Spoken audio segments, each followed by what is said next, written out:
We're moving into Chapter 7, Hypothesis Testing with One Sample. We'll begin with Section 7.1, Introduction to Hypothesis Testing. Hypothesis Test. Throughout the remainder of this text, you will study an important technique in inferential statistics called hypothesis testing. A hypothesis test is a process that uses sample statistics to test a claim about the value of a population parameter. Researchers in fields such as medicine, psychology, and business rely on hypothesis testing to make informed decisions about new medicines, treatments, and marketing strategies. Stating a hypothesis. A statement about a population parameter is called a statistical hypothesis. To test a population parameter, you must carefully state a hypothesis one that represents a claim and the other its complement. When one of these hypotheses is false, the other must be true. Either hypothesis, the null hypothesis, or the alternative hypothesis may represent the original claim. Alright, so in this section, we're just introducing some vocabulary. So in a hypothesis test, we are testing information. You want to see whether it falls within some idea that we have. Okay, in a hypothesis test, we have two arguments we must consider. Let's continue with definition of a null hypothesis and alternative hypothesis. 1. A null hypothesis, H naught, is a statistical hypothesis that contains a statement of equality, such as less than or equal to, or greater than or equal to. And I put in parentheses, notice that they all have an equal sign. That is an important trait of a null hypothesis. The alternative hypothesis, H sub A, is the complement of the null hypothesis. It is a statement that must be true if H naught is false, and it contains a statement of strict inequality, such as greater than, less than, or equal to. And here's how you read them. H with a little 0 is H sub 0 or H naught, and with an A, it's H sub A. Alright, so what we're saying with these complements is if one is something, the other one is opposite. So the H with a 0, H naught. So if I have greater than or equal to, then the other one must be the opposite. So what's opposite of greater than? Less than. And HA never has an equal to. And that's how we're going to set up our arguments. Once we set up one, the other one is the complement, or in a way you can say the opposite of the other. So here are all possible pairings. All possible notation options for H null and not and HA. Here are the possible pairs of null and alternative hypothesis. So you see the pairings, and we see that if I have less than or equal to, this one is the opposite. So it's greater than, not equal to. If for the next bullet point, if I have greater than or equal to, then this one is strictly less than. And lastly, in the last bullet point, if I have equal to, then the other one, H sub A, is not equal to. And those are all the pairings we can come up with. Notice that H null has the math signs that have an equal, less than or equal to, greater than or equal to, and H sub A do not have an equal sign in its math sign. An example. First, write each claim as a mathematical statement, then state the null and alternative hypothesis, and identify which represents the claim. 1. A school publicizes that the portion of its students who are involved in at least one extracurricular activity is 61. Alright, so our claim is it equals 61, right? So the proportion, so P, it equals, let's change the percent to decimal, 61. Okay, from there, I can come up with your null hypothesis and your alternative. Okay, our claim has equality, and we said that we hold all types of equality for our null hypothesis. So we would have P is equal to 61, and alternative is P not equal to 0.61. Let's go with the second one too. A car dealership announces that the mean time for an oil change is less than 15 minutes. So less than 15, right? That is our claim.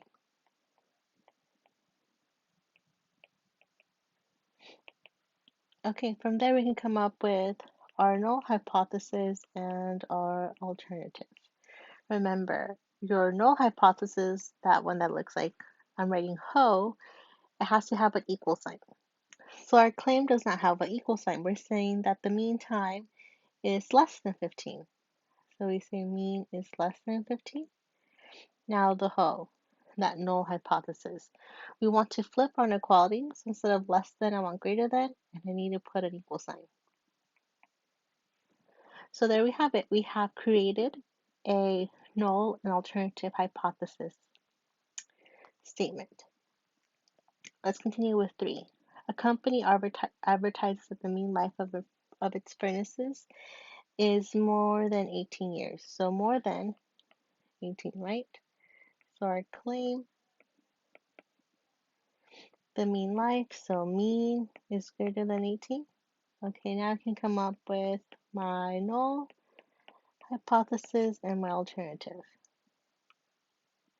Okay, my claim will give me your alternative, your ha, because there's no equal to. So greater than 18.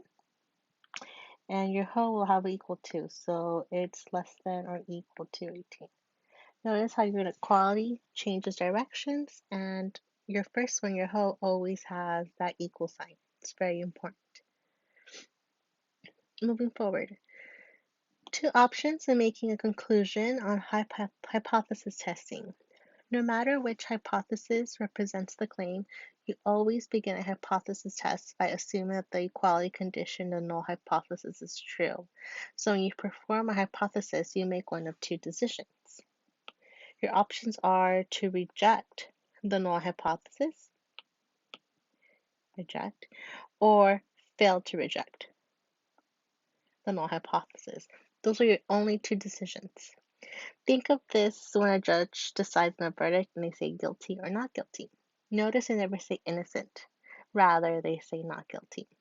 So when you're working through this in the future sections, you have to refer back to your null hypothesis. You have to say whether 1, you reject, or 2, fail to reject. We never say accepts or rejects. We say fail to reject. Type of errors. So there's these common errors you may come across. As we try to understand a conclusion for our null hypothesis, we may make a mistake, and there are names of the possible errors, and these are the names of possible errors. 1, a type 1 error occurs when the null hypothesis is rejected when it is true. 2, a type 2 error occurs when the null hypothesis is not rejected when it is false. Let's do an example. Now this example is pretty tricky, so let's see if we can think our way through it. A USDA limit for salmonella contamination for ground beef is 7.5%. A meat inspector reports that ground beef produced by a new company exceeds the USDA limit. You perform a hypothesis test to determine whether the meat inspector's claim is true. When will a type 1 or a type 2 error occur? Which error is more serious? Okay, so let's think about what we have. So let's label our claim and our ho and our ha.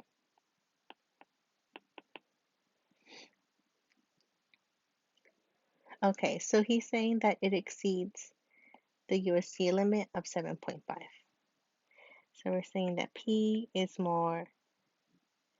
So let's change this to a decimal. So we move this over twice. So it's 0.075, 0.075. All right, so what is our hypothesis and our null hypothesis and alternative? Our null is P is less than or equal to 0.075, and our how would be our claim, greater than 0.075. Okay, let's take a look at these errors. A type 1 error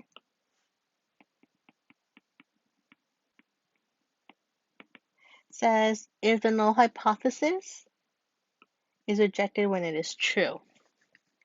Okay, so that would mean that it would be less than, so this is our null hypothesis. This means that we rejected it when it was true. So in fact, it was less. We thought it was bigger than 0.075, but when it was really less. So we could say something like, we conclude our alternative when in reality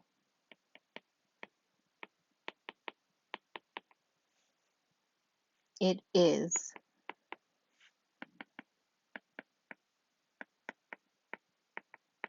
that would be a type 1 error. Okay, let's talk about a type 2. All right, a type 2 error, we have this up here, occurs if the null hypothesis is not rejected when it is false. So that means we agree with our null hypothesis, so then we conclude that P is less than 0.075 when it is in reality greater. So P is greater than 0.075. So that'd be a type 2 error. Now, lastly, it says which error is more serious? Well, that last one, right? Because we're saying it's less than, it's a safe amount of salmonella, but really it's an unsafe, a larger amount of salmonella. Now, if you need to take a moment to pause it and think about it a bit more, feel free to do so. These do take a lot of reasoning behind it. Definition of level of significance. In the hypothesis test, the level of significance is your maximum allowable probability of making a type 1 error. It is denoted as alpha, the lowercase Greek letter alpha. So we have here I have an image that shows you all of your possible tails in your shade region. The probability of type 2 error is denoted by beta, the lowercase Greek letter beta. This puts into practice what we learned in chapter 5. We worked on binomial distribution. We must consider the placement of our conclusion in a bell-shaped curve. So here are two types of tails you might have. So first, you might have a left tail test, and we have to see if it falls within the shaded region or not. Second, we have a right tail test. That's if the alternative hypothesis HA contains a greater than inequality. Then the hypothesis is a right tail test. And 3, if the alternative hypothesis HA contains a not equal to symbol, the hypothesis test is a two-tailed test. And we have to consider these two danger zones. I guess you can think of it that way. And we'll work about these and develop these ideas a bit more in the next chapter. But these are all 3 possibilities you may have. Making a decision and interpreting the decision. To conclude a hypothesis test, you must make a decision and interpret the decision. For any hypothesis test, there are 2 possible outcomes. 1, reject the null hypothesis, or 2, fail to reject the null hypothesis. Again, so I want to emphasize that you're either rejecting or fail to reject. The 2 endings are the same. You're referring to the null hypothesis. So once again, what we learned in this section is to realize what your claim is. Second, we want to be able to state what our 2 hypotheses are, our null hypothesis and our alternative hypothesis. Your null hypothesis have that equal sign, so it'll be like an equal to, less than equal to, or greater than equal to.